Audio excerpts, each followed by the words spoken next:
Familia, ¿cómo están? Qué gusto estar con ustedes esta noche. Les doy la más cordial bienvenida a todos ustedes y gracias por acompañarme un ratito a este live.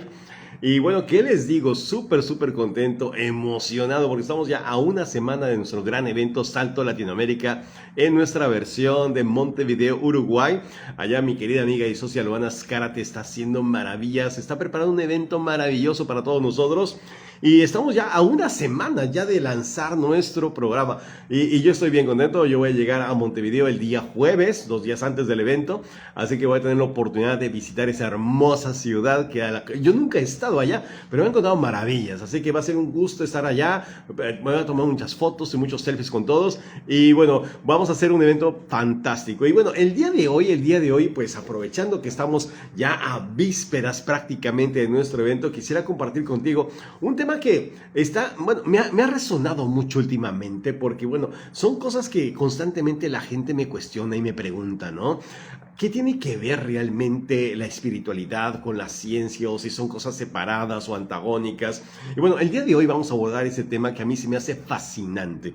Y todo resultó porque en una ocasión estaba yo conversando con un amigo, ya se tomando un cafecito, y me decía algo como, no, Manuel, yo no soy espiritual, yo soy hombre de ciencia, me decía, ¿no? Le digo, a ver, espérate, o sea, realmente la ciencia y la espiritualidad pues no están peleadas en absoluto. De hecho, muchas personas, grandes hombres de ciencia, han sido también personas muy espirituales. Entonces, no están de ninguna manera peleados. Yo, por ejemplo, me considero, bueno, yo soy ingeniero. Durante mucho tiempo me dediqué a gerenciar empresas, fábricas, mecanismos, resultados, producciones, KPIs, ya sabes, todo eso. Pero siempre tuve una conexión espiritual muy grande, ¿no? Entonces, ¿qué tiene que ver todo esto? Y bueno, es día de hoy, pues quiero aprovechar estos minutitos para poder compartir contigo algunas ideas que yo creo que nos puedan ayudar a aterrizar un poquito más el sentido de la ciencia y la espiritualidad y el juego que juegan en cada uno de nosotros. Así que te doy la más cordial bienvenida, que veo que estás con nosotros. Acércate una tacita de café. Yo aquí tengo mi termo porque luego la taza se me enfría. Pero si estás en Argentina o estás en Paraguay o en Uruguay, pues jálate tu matecito. O si estás en cualquier otro sitio y no te gusta el café, pues tráete tu tacita de té o una copita de vino, ¿por qué no? Lo que tú uses, pero ponte cómodo, cómoda, porque vamos a abordar este tema bien interesante. ¿Qué tal? ¿Cómo estamos? Pamela, ¿cómo estás? Quiero saludarte. Mirta también está con nosotros. Muchísimas gracias por estar acá. Saludo afectuosamente también a Flavia. Hola, ¿cómo estás? Soy Paola, ¿cómo estás? Gracias por estar aquí. Elizabeth, hola. Marisa, Roxana, hola, ¿qué tal? Bueno, saludos a todos nuestros amigos que nos ven se están conectando desde Estados Unidos, la comunidad latina que se encuentra por allá. Gracias por estar con nosotros. Mi querido país México, gracias por estar acá. Amigos en Centroamérica también son bienvenidos. Y todos los que estamos acá en el Cono Sur también, gracias por acompañarnos. Gente que está en Perú, en Colombia, en Ecuador, gente que se encuentra en Venezuela, en Bolivia, en Chile, Argentina, Uruguay, Paraguay, Brasil. ¿Y me falta alguno? Bueno, el que me haya faltado. Chile también falta. Gracias por estar acá, de verdad. Y fíjate, ¿cómo arrancar con este tema de la ciencia y la espiritualidad?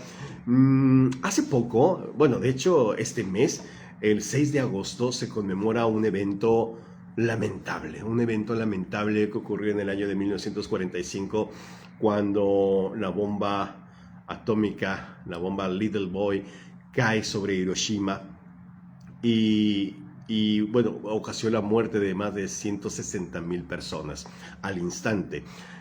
Pocas horas después y en los siguientes días, más o menos la misma cantidad de personas murieron como consecuencia de las heridas y la radiación. No habían pasado ni 2 días cuando el 9 de agosto de 1945, o sea, 3 días después, una segunda bomba cae sobre Nagasaki, acabando con la vida instantáneamente de 80,000 personas y posteriormente, días después, la misma cantidad aproximadamente también falleció como consecuencia de las heridas y la radiación. Fue un hecho histórico lamentable, pero que de alguna manera demostró el poderío en ese momento de Estados Unidos y que puso fin a la Segunda Guerra Mundial. Y con eso se demostró el avance científico, la capacidad de destrucción masiva que se estaba empezando a generar en los países avanzados. En este caso Estados Unidos, nadie se esperaba una detonación de ese tipo. Pero todo estaba planeado desde años antes, después del bombardeo que hizo Japón en Pearl Harbor, bueno, inmediatamente se organizó todo con el proyecto Manhattan para que entonces los más grandes científicos, las mentes más brillantes, pues trabajaran en un arma de destrucción masiva. Entre ellos estaba Robert Oppenheimer, que bueno, fue muy famoso por la película que tuvimos hace poco, ¿no? Y Robert Oppenheimer, también asesorado con otros científicos, entre ellos Albert Einstein, desarrollaron esos instrumentos de destrucción masiva. Y fue un mes antes de Nagasaki, el 16 de julio de 1945, a las 5:29 horas de la mañana, qué exacto soy, a las 5:29 horas de la mañana, cuando estaba a punto de detonarse la bomba experimental en el desierto de Nuevo México. El proyecto Trinity, ultra secreto, nadie sabía de ello, pero se pensaba probar el armamento. Entonces Oppenheimer, antes de detonar la bomba experimental, pronunció una frase del Bhagavad Gita, del poema épico del Bhagavad Gita, el 7º libro del Mahabharata, ese maravilloso discurso que hace Krishna con Arjuna antes de entrar en combate con el ejército Pandeva, y se considera uno de los textos sagrados más importantes de la cultura hindú. Y Oppenheimer dijo: ahora me he convertido en la muerte, en el destructor de mundos. Es una frase del Bhagavad Gita. Fíjate qué importante, ¿no? Entonces, a mí me llama mucho la atención como una persona de ciencia cita una frase tan espiritual como del Bhagavad Gita. Cuando detona, ¡pum!, se hizo el hongo gigantesco y todo se iluminó en el desierto de Nuevo México. Fue algo que no se esperaban de tal magnitud. Fue tan impresionante que el mismo Robert Oppenheimer dijo: si 1000 soles aparecieran en el cielo al mismo tiempo, tal brillo podría asemejarse al esplendor del Espíritu Supremo. Nuevamente cita el Bhagavad Gita. Y con esto, pues no deja saber que, si bien Oppenheimer, que bueno, durante mucho tiempo se sintió mal por el hecho de haber construido una arma de este tipo, pero era una persona muy espiritual, una persona que de alguna manera tenía muy claro esos escritos, esas epopeyas que buscaban constantemente el porqué de las personas. Y si tú te fijas, realmente la ciencia y la espiritualidad buscan cosas iguales, buscan cosas muy semejantes, por no decir iguales, ¿no? O sea, la búsqueda constante de la espiritualidad, las preguntas que nos hacemos existenciales: ¿quién soy? ¿De dónde vengo? ¿Y hacia dónde voy? Cosas que le dan sentido y propósito a nuestra vida, orientación, y que de alguna manera explican el por qué nos encontramos acá. Eso es la espiritualidad. La espiritualidad es la búsqueda constante dentro de nosotros de nuestro propio propósito. ¿Qué estamos haciendo aquí? Y curiosamente la ciencia también se hace las mismas preguntas, pero claro, desde un punto de vista más matemático, desde un punto de vista más de materia, desde un punto de vista más evolutivo. Pero también la ciencia se pregunta: ¿de dónde venimos? ¿Quiénes somos en este momento y hacia dónde nos dirigimos? Así que, en buena medida, los grandes científicos y las grandes mentes de este planeta han tenido una fuerte conexión espiritual. Y ahora quiero compartir contigo algunas frases de grandes científicos que de alguna manera también tienen esa conexión espiritual, únicamente para ver la relación que existe entre una cosa y la otra. Y quiero empezar con una frase de Carl Sagan, el gran astrónomo, una persona que de alguna manera nos ayudó a conocer más los misterios del universo, que fue protagonista de Cosmos en su primera versión allá en los 80s. Yo me acuerdo que tenían como 7 años cuando yo lo veía, Cosmos. Y Carl Sagan, la frase de Carl Sagan siempre era: somos polvo de estrellas. Y si bien Carl Sagan hacía referencia a que nosotros, nuestro cuerpo físico, los componentes que forman parte de nuestro cuerpo son los mismos componentes que forman parte de todo lo que existe, de todo lo que hay en el universo. Las estrellas, las galaxias, los planetas, las rocas, todo lo que existe dentro y fuera de nuestro planeta son compuestos que de alguna manera ya están dentro de nosotros. Así que estamos más conectados con el universo de todo lo que nos podemos imaginar. Por lo tanto, las conexiones que existen con las cosas de aquí en este planeta y fuera de este planeta son muy grandes entre los seres humanos. Hay una interconexión entre el ser humano y el universo, decía Carl Sagan, y no podemos desestimarla y no podemos hacer como que no existe. Estamos muy conectados con todo lo que existe en el universo. Y hablaba, por ejemplo, de los ciclos de la luna y la forma como la luna influye no solamente en las mareas oceánicas, sino también en las formas de ser del ser humano, porque como Carl Sagan decía y otros grandes científicos dicen, nosotros somos 80% agua, ¿te imaginas? Entonces, si la luna influye en los océanos, seguramente que también influirá en los fluidos de nuestro cuerpo. Así que sí, efectivamente, de acuerdo a algunas enseñanzas espirituales, la conexión que existe con el universo es muy grande. Y de alguna manera siempre escuchamos a algunas personas decir, ¿no? Conéctate con el universo, ¿no? En realidad ya estamos conectados. Que seamos conscientes o no de esa conexión, eso es otra cosa. Pero de que existe la conexión, existe. De hecho, todo lo que existe en este universo está unido por hilos invisibles de interconexión. Todo es un sistema y todo funciona de acuerdo a ese sistema. No hay nada en este planeta ni fuera de él que no tenga relación con una cosa con la otra, porque estamos dentro de un sistema. De hecho, Lorenz, el gran meteorólogo, una persona que estudió mucho el impacto de los cambios climáticos, Edward Lorenz, su famosa frase era esa, ¿no? El aleteo de una mariposa que ocurre en Singapur puede crear un huracán en Estados Unidos. Y Lorenz hablaba precisamente de eso, de que cualquier variable que tú incluyeras en un sistema afectaría el sistema global, porque todo está perfectamente conectado. Y eso, si lo trasladamos, por ejemplo, a nuestra vida personal, nos damos cuenta que también es así. O sea, las interacciones que existen con todo nuestros propios asuntos también manejan esos hilos invisibles, y cualquier cambio que hagas en algún aspecto de tu vida va a repercutir en otros.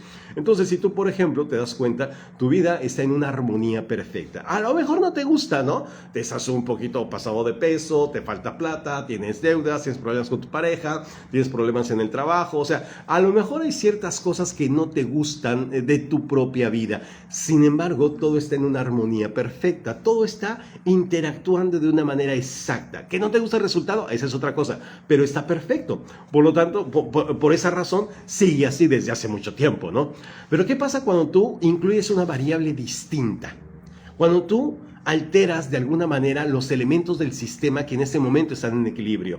Y cuando tú integras una variable distinta a tu sistema, todo se empieza a mover, ¿no? Por ejemplo, ahora tomas la decisión de que en lugar de quedarte en la cama hasta las 7 de la mañana, ahora te levantas a las 5 y te vas al gimnasio, por ejemplo, ¿no? Entonces, date cuenta y hazlo durante un mes y te vas a dar cuenta que no solamente estás afectando tu cuerpo físico, sino estás afectando muchas otras áreas de tu vida. Y de repente al levantarte más temprano te da tiempo de hacer más cosas. Al levantarte más temprano te vas a dar cuenta que te tienes que acostar más temprano. Por lo tanto tienes que dejar de ver ciertos programas, tienes que organizar tu vida de otra manera, empiezas a desayunar otras cosas, empiezas a preferir conoces gente en el gimnasio que tiene otro tipo de pensamiento, y entonces al cabo de un mes tu vida ha cambiado de alguna manera. No solamente te sientes mejor, sino que tu economía, tus relaciones personales, tus redes de conocidos empiezan a cambiar. Entonces, cualquier cambio que tú hagas en el sistema de tu vida va a tener un impacto en todas las otras áreas. Y es la maravilla. Y la gente me pregunta, ¿pero por qué pasa esto? Porque somos un sistema. Entonces creo que esta frase de Carl Sagan junto con los estudios de Edward Lorenz nos ayudan a entender cómo los seres humanos también funcionamos igual que cualquier otro elemento del universo, ¿no? Maravilloso, me encanta. Después de la serie Cosmos que hizo Carl Sagan, hubo una segunda versión, ¿no? Ya renovada, remasterizada, muy interesante, con Neil deGrasse Tyson, este gran astrónomo, ¿verdad? Que también nos regaló una serie fantástica de Cosmos. Y Neil deGrasse Tyson tiene otra frase que también a mí me encanta, y él dice: el universo está en nosotros. Y bueno, yo cuando le escuché esa frase a Neil deGrasse Tyson, dije, bueno, este hombre de ciencia, ¿cómo es capaz de evocar de una manera tan magistral esa espiritualidad en nosotros. Esa frase refleja la idea de que las leyes del universo y los elementos que lo componen también están dentro de nosotros. Igual, así como se rigen las estrellas, nos regimos nosotros. Así como se rigen los planetas, nos regimos nosotros. Espiritualmente, estamos realmente conectados. La conciencia humana es una consecuencia de esa manifestación del cosmos. Y esto nos ayuda a entender cómo, así como nosotros vemos el mundo, así somos nosotros. Imagínate por un momento el sistema solar. El sistema solar. En el centro se encuentra el Sol. Y girando en órbitas equidistantes, de acuerdo a las leyes de Kepler, pues circulan y orbitan los planetas, ¿verdad? Muy bien, entonces tenemos Mercurio, Venus, Tierra, Marte, hasta Neptuno, porque a Plutón ya lo echamos para afuera. Y fue Neil deGrasse Tyson quien lo sacó. Pero bueno, nos vamos a pelear, pobrecito Plutón. Pero bueno, imagínate que es el sistema solar. Ese sistema solar que conocemos, nuestro hogar, que ha estado ahí desde hace millones y millones y millones de años. Solamente la Tierra tiene 4.600 millones de años, imagínate nada más, y el universo tiene 13.800 millones de años. Bueno, pues nuestro sistema solar se creó poquitos minutos después de la gran explosión. Bueno, pues ese sistema lleva funcionando de manera perfecta, exacta, desde hace millones de años. Eso significa que el sistema está en un equilibrio perfecto. ¿Y quién es el que mantiene el equilibrio de nuestro sistema solar? El Sol. El Sol. El Sol es el que hace posible que nuestro sistema subsista, ¿verdad? Gracias a la fuerza gravitatoria del Sol, bueno, pues los planetas giran alrededor de él, creando órbitas de acuerdo a las leyes de Kepler, ¿no? Ok, perfecto, eso suena muy bonito, claro que sí, ¿no? Si algo le pasara al Sol, ¿qué crees que pasa? O sea, se acaba el sistema, o sea, no solamente el Sol se apaga, se muere el sistema y todo lo que existe en la Tierra y todo lo que pudiera existir en otros planetas se acaba. De la misma manera, si el Sol en este momento aumentara su temperatura o la disminuyera o se le ocurriera cambiar un poquito de lugar, que crearía un caos en todo el sistema. Por lo tanto, la parte más importante del sistema es el Sol, ¿verdad? Muy bien. Ayúdame a imaginar que ahora, en lugar de el Sol, o sea, imagínate el sistema solar, y en lugar del Sol, ahora tú le pones, no le pongas Sol, ponle tu nombre. Ponle Arturo, o ponle Luana, o ponle Eli, o ponle Javi, o ponle Fabi, o ponle Blanca, o ponle Andrea, ponle quien tú quieras. Por cierto, aproveché para saludar a muchos amigos que están acá con nosotros. Gracias por estar acá. Ponle tu nombre. Y en lugar de ponerle Mercurio, Venus, Tierra, Marte, en vez de eso, ponle los diferentes roles que desempeñas en tu vida. Ponle trabajo, familia, ponle negocio, ponle grupo de networking, o sea, ponle, en lugar del nombre de los planetas, ponle el nombre de los roles que tú desempeñas. Esos planetas que ahora estás viendo ahí giran en torno a ti, ¿correcto? Muy bien, pues ese es tu sistema, ese es tu sistema. De ese sistema, ¿quién es el elemento más importante? ¿Un planeta? No. ¿Cuál es el elemento más importante? Pues tú, o sea, tú eres el Sol, el que hace posible que ese sistema gire de acuerdo a las leyes universales. Entonces, el elemento más importante de ese sistema eres tú. Quien tiene que estar preocupado o preocupada por ti eres tú. Porque si algo te pasa a ti, entonces se altera todo el sistema. Entonces, fíjate qué importante es esto. Porque cualquier cambio que hagas en ti afecta e impacta al sistema entero. Por eso es tan importante que nosotros entendamos que por muy importante que sea un planeta, por muy importante que sea uno de nuestros roles, no es más importante que tú. Por lo tanto, la prioridad más grande del sistema, ¿quién es? Tú, ¿sí? O sea, quien tiene que preocuparse por su salud, por su crecimiento, por su evolución, por su bienestar emocional, eres tú. Porque estando bien tú, tu sistema también lo va a estar. ¿Qué pasaría si en este momento toda tu energía se dirigiera hacia un solo planeta? Bueno, crearías un desequilibrio de orden universal que acabaría con el colapso de tu sistema, ¿verdad? Entonces, Entender que antes que cualquier cosa nos encontramos nosotros, y si queremos que nuestro sistema crezca, si queremos tener un mejor negocio, si queremos tener un mejor puesto laboral, si queremos tener más clientes, si queremos tener más ventas, si queremos tener hijos más felices, una relación de pareja más bonita, si queremos todo eso, entonces tenemos que trabajar ¿dónde? ¿Afuera o adentro? Adentro.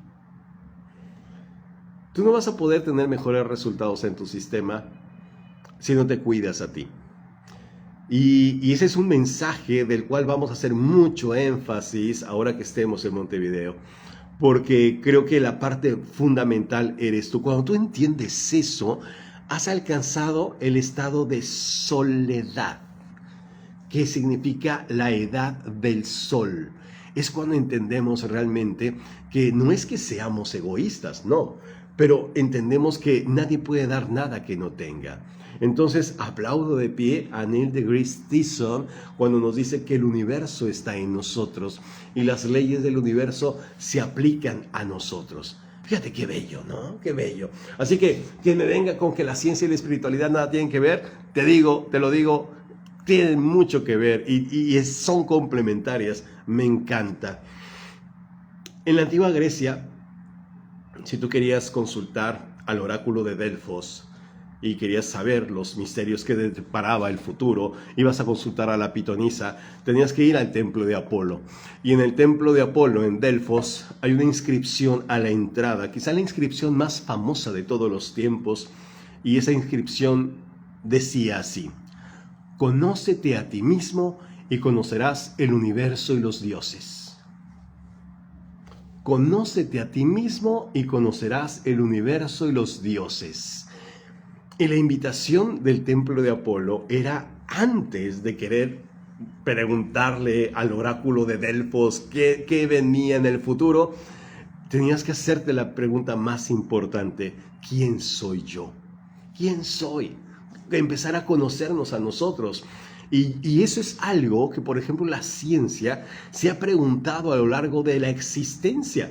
Desde que la ciencia es ciencia, desde los tiempos de Arquímedes, ¿no? Cuando los antiguos griegos empezaron a teorizar sobre la aritmética, la geometría, la matemática, la pregunta que siempre estuvo rondando su cabeza es: ¿quiénes somos? O sea, ¿qué hace posible que nosotros seamos nosotros? ¿Qué es lo que nos gobierna? ¿De dónde tenemos esta energía? ¿Cómo es que nos dirigimos hacia lo que queremos? ¿Quiénes somos? ¿De dónde venimos y hacia dónde vamos? ¿Verdad?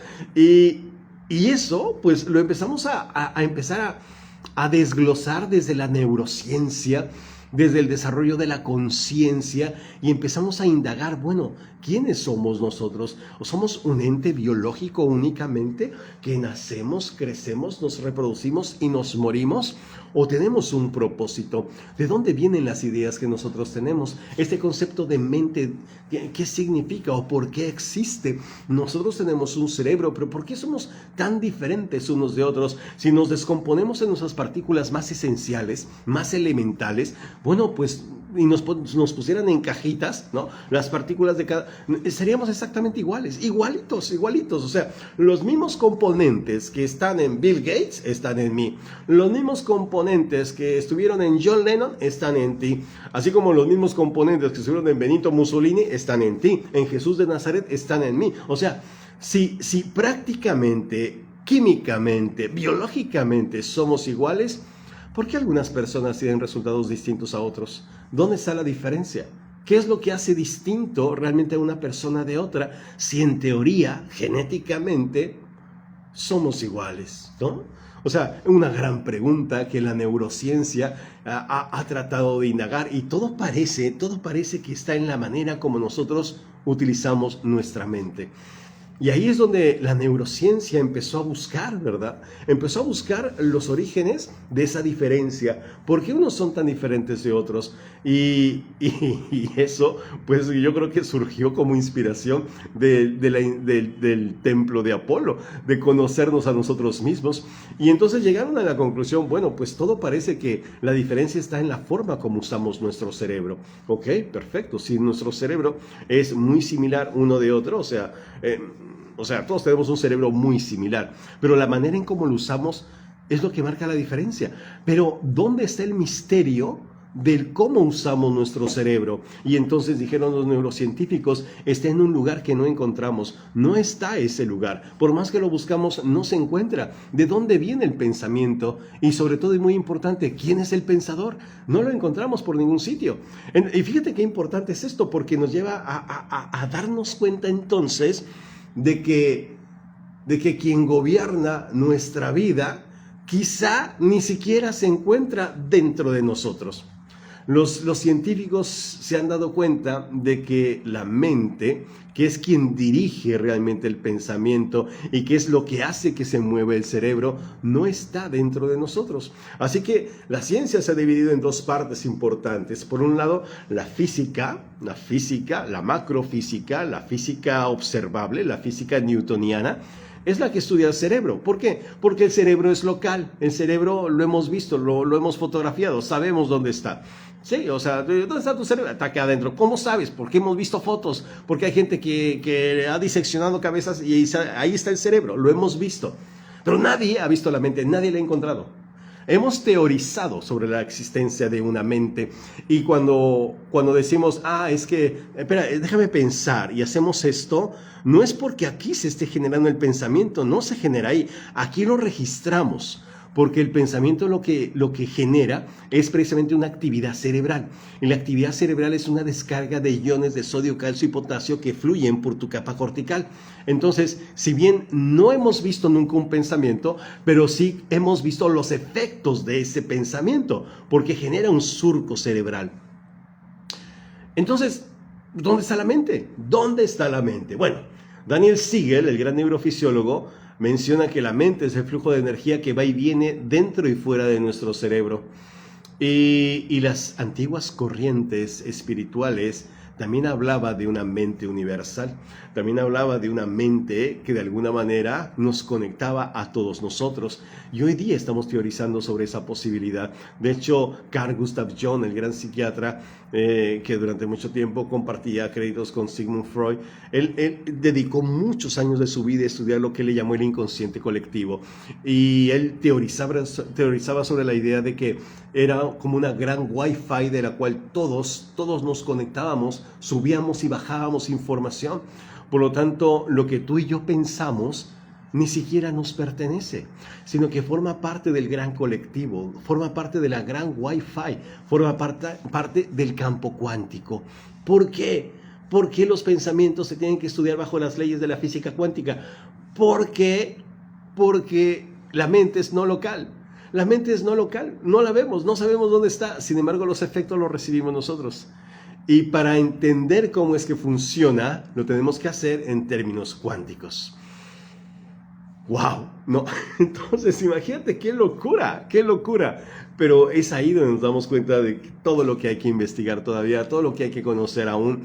Y nos damos cuenta entonces que quien gobierna realmente nuestra existencia es el pensador que dirige nuestro pensamiento.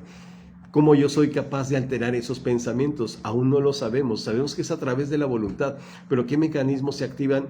No lo sabemos aún. Aún hay mucho que investigar con respecto a eso. ¿Qué me hace decidir por una ensalada en lugar de una hamburguesa? ¿Qué me hace decidir por ir al gimnasio en lugar de quedarme en la cama? ¿Qué me hace decidir por ahorrar mi dinero en vez de gastármelo? ¿Qué me hace decidir por emprender un negocio o quedarme en mi trabajo? ¿Qué me hace decidir? No lo sabemos todavía. Sabemos que es la voluntad, pero ¿de dónde viene? Es un misterio, pero todos tenemos la posibilidad de acceder a esa información.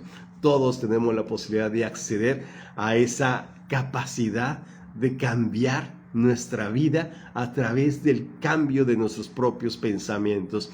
Y nuestros pensamientos son energía que circula por nuestro cuerpo e impacta directamente en el campo cuántico. ¡Puf! Te vuela la cabeza, ¿no? Te vuela la cabeza. Entonces sí, efectivamente hay mucho todavía que investigar con respecto a eso. Y eso me recuerda a un viejo proverbio budista. Y estoy hablando de hace más de 2000 años, cuando allá en el oriente lejano, los budistas decían y le advertían a sus discípulos, todo está conectado. Y bueno, tiene mucha relación también con lo que ya hemos dicho. Pero en el budismo se sabe que todo está perfectamente interconectado. Todo está conectado por hilos invisibles, de tal manera que no hay nada que quede separado de ti. Por eso las antiguas filosofías orientales, y bueno, algunas otras también en América, te dicen que finalmente todos somos uno. Todos somos uno. Y el término todos somos uno se refiere a que formamos parte de una comunidad. Y la comunidad no es otra cosa más que la comunión con la unidad. ¿Qué significa? Que no hay nadie que se quede fuera de este campo. No existe nadie que sea más que otra persona. No existe nadie que sea menos que otra persona, porque todos somos uno. Entender el concepto de comunidad, como nos lo ofrecen las antiguas tradiciones, nos ayuda a darnos cuenta de que finalmente vivimos en un universo que nos pertenece y del cual somos responsables. Así que no es el medio ambiente, no señor, es nuestro hogar. No son las comunidades, no señor, es nuestra familia. No son los niños de la calle, no señor, son nuestros chicos. Y cuando empiezas a apropiarte realmente de las cosas de este universo, tu nivel de responsabilidad empieza a ser distinto. Tu nivel de conciencia empieza a elevarse. Te das cuenta de cosas que antes ni siquiera te pasaban por la cabeza. Y empiezas a ser más empático. Y fíjate qué interesante es todo esto, porque decimos, no, hay que ser empático, y pensamos en la psicología, y pensamos, sí, no, señor, eso tiene una connotación mucho más poderosa, mucho más grande, mucho más universal, mucho más científica. Cuando empiezas a notar esa conexión que existe con todo lo que es, no puedes volver a ver las cosas de la misma manera. No puedes resistirte a la idea de no meter las manos para hacer de este mundo un mundo mejor. Empiezas a notar el dolor en otras personas, empiezas a notar la carencia en otra gente, y dices, esto no puede seguir. Y es cuando surgen aquellas personas que cambian el mundo, es cuando surgen aquellos héroes, a veces desconocidos, que hacen algo para que este mundo sea mejor. Y es cuando realmente nos damos cuenta que los seres humanos, pues tenemos ese gran propósito en nuestras manos, el ser capaces de transformar nuestro planeta e impactar positivamente este universo. Así que cuando los budas, la filosofía budista decía todo está conectado, pues nos referimos precisamente a eso, a ver esas conexiones que existen y darnos cuenta de que no podemos estar separados de nada. Y bueno, Siddhartha Gautama, Buda, el gran iluminado, Siddhartha Gautama también decía, la mente lo es todo. Y él recibió la iluminación debajo de un árbol Bodhi, después de estar 45 días en meditación. Pero hay gente que me dice, Manuel, al minuto me distraigo, pues el día que medites 45 días como lo hizo Siddhartha Gautama, alcanzarás la iluminación. Pero él se dio cuenta de algo radicalmente importante. Siddhartha Gautama se dio cuenta de que la mente lo es todo. Todo es producto de la mente, decía Buda, ¿no? Somos lo que somos por todo lo que hemos pensado en el pasado. Por lo tanto, cuando tú cambias tus pensamientos, estás cambiando tu vida. Porque en lo que pienses, en eso te conviertes, decía Siddhartha Gautama.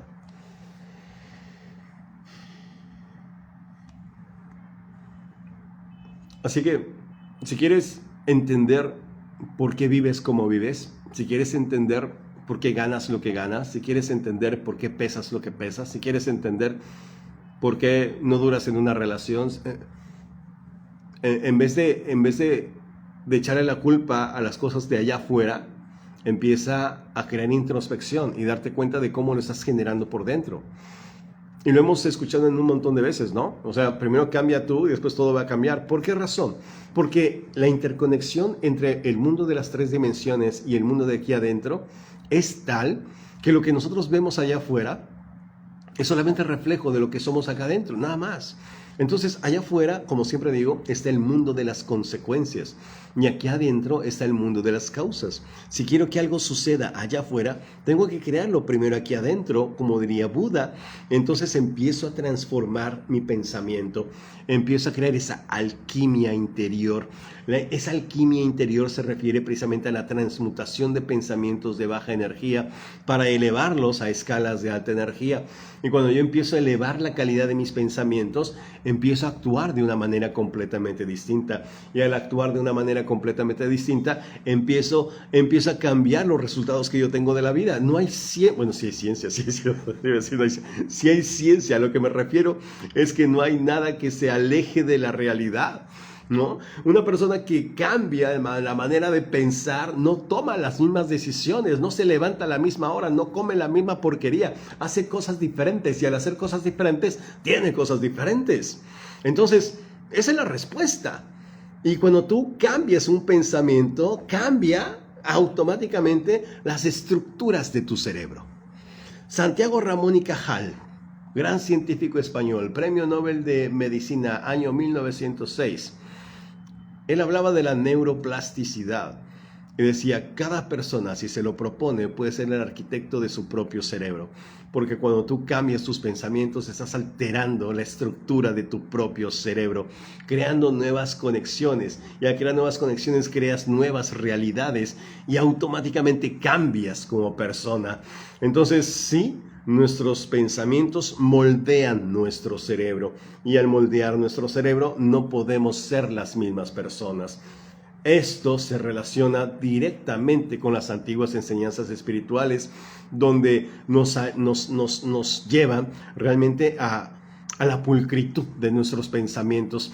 Y si nosotros, por ejemplo, leemos no voy a hablar de eso, sino me voy a extender muchísimo, pero si leemos las 4 nobles verdades y el camino óctuple para poder vencer el sufrimiento, entenderemos cómo todo se trata de la pulcritud de nuestra mente.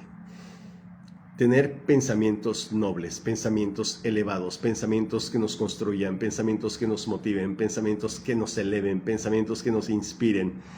Porque un buen pensamiento, ¿sí?, le sigue una buena acción.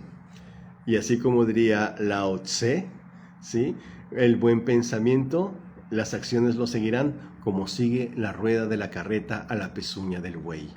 De la misma manera. Entonces todo está en cuidar lo que pasa en nuestra propia mente. Nikola Tesla, y con esto cierro el día de hoy. Nikola Tesla, el gran científico, para muchos la mente más brillante que ha pisado este planeta. Nikola Tesla, que durante mucho tiempo libró la famosa batalla de las corrientes con Edison. Nikola Tesla, él decía, y quizá una de las frases más famosas de Nikola Tesla dice, si quieres entender los misterios del universo, tienes que pensar en términos de energía, frecuencia y vibración. Para Tesla, todo tenía una frecuencia vibratoria. Y todos los seres vivos se ha demostrado que vibramos y emitimos energía a diferentes niveles. Y esa vibración energética se corresponde con los campos que existen allá afuera. Es así como nos conectamos. Por lo tanto, nuestra comunicación no solamente es a través de lo que decimos, no, sino a través de lo que sentimos. Nuestra vibración personal se equipara con lo que está pasando allá afuera. Es por eso que conectamos con personas, es por eso que hay gente que nos cae bien a la primera, es por eso que hay gente que vemos y se nos revuelve la panza. ¿Por qué? Porque no resonamos. El efecto de resonancia tiene que ver con esa igualdad de frecuencias. Y el universo es vibratorio. Y todo es vibratorio. Y lo que determina la frecuencia e intensidad de nuestra vibración, ya lo adivinaste, es la calidad de nuestros pensamientos. Cada vez que tú generas un pensamiento, estás liberando una emoción. La emoción es la gasolina de la información que enviamos al universo. Y es así como conectamos con personas, cosas y circunstancias afines a nuestra vibración, que se van a corresponder a nosotros y que de alguna manera nos van a ayudar a lograr nuestras metas, alcanzando sus objetivos y cumplir nuestros sueños. Pero si no alcanzamos esa frecuencia vibratoria, seguramente quedaremos atrapados en la frustración, en el temor, la duda y la incertidumbre. Por más que trabajemos, nos daremos cuenta que no vamos para ningún lado y decimos cosas, pero ¿por qué si yo soy tan bueno? No, nada tiene que ver con que seas bueno o con que seas malo. Lo único que tiene que ver es si tú estás en la frecuencia que corresponde a tus deseos y anhelos más elevados. Esa es la única pregunta que te tienes que hacer. Y de eso hablaremos un rato largo en Montevideo. Mira, estoy nervioso ya porque quedan bien poquitos días y yo estoy ya que me quiero subir al avión. De verdad estoy emocionado, contento, feliz porque voy a compartir en Montevideo cosas que nunca he dicho en un escenario. Así que agárrense porque se va a poner buenísimo. Va a ser un placer y bueno, yo de verdad bueno, ya no sé ni qué decirle porque estoy muy contento. Gracias. Yo sé que Luana está por acá. Gracias, Luana. Gracias por todo el esfuerzo, la pasión, el profesionalismo que le estás poniendo a la organización de este evento. Si algo grande va a pasar en Montevideo es gracias a todo tu esfuerzo.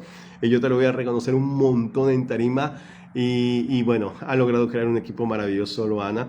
Y eso lo vamos a repetir también en Lima, ahora en noviembre. Y seguramente cuando regresemos en Junín, Buenos Aires, en diciembre, va a ser también una locura.